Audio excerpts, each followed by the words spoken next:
السلام علیکم ورحمۃ اللہ وبرکاتہ۔ اعوذ باللہ من الشیطان الرجیم، بسم اللہ الرحمن الرحیم۔ رب زدنی علما۔ نماز میں 7 چیزیں شیطان کی طرف سے ہیں، اس کا ہمیں خاص دھیان رکھنا چاہیے کہ یہ 7 چیزیں جو شیطان کی طرف سے ہیں، تو یہ 7 چیزیں ہمیں نہیں کرنا ہے۔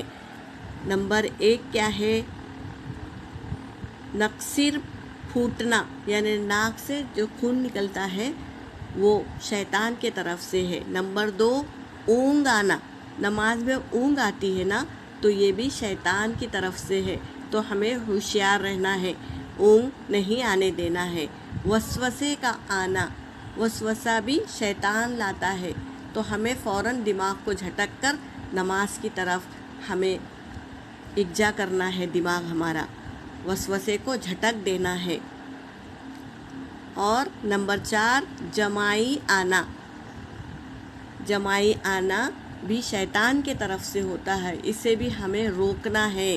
اور نمبر 5 کھجانا، نمبر 5 کیا ہے؟ کھجانا، کہیں بھی ہمیں خراش ہوتی ہے تو ہمیں کھجانا نہیں ہے۔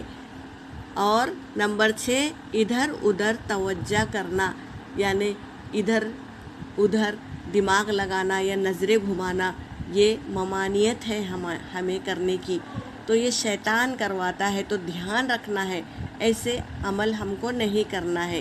کسی چیز سے کھیلنا، نماز پڑھتے پڑھتے ہم کبھی پیر سے یا انگلی سے کوئی چیز کھیلتے ہیں، ہٹانا یا اس کو ادھر ادھر کرنا، یہ ہم کو نہیں کرنا ہے۔ کیونکہ نماز کا دھیان ہمارا ہٹ جاتا ہے ایسے اعمال کرنے سے، تو ایسے اعمال ہم کو نہیں کرنا ہے۔ ان چیزوں کا خیال رکھے، اپنے آپ کو ہوشیار رکھے کہ میں نماز پڑھ رہی ہوں، تو نماز جس طرح پڑھنے کا حکم ہے اسی طرح پڑھے، ایسے خرافات کام نہیں کرے۔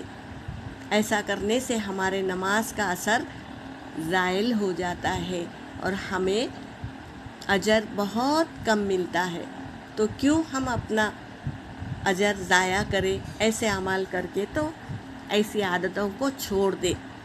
یہاں پر میرا سبق ہو گیا۔ وآخر الدعوانا ان الحمد للہ رب العالمین۔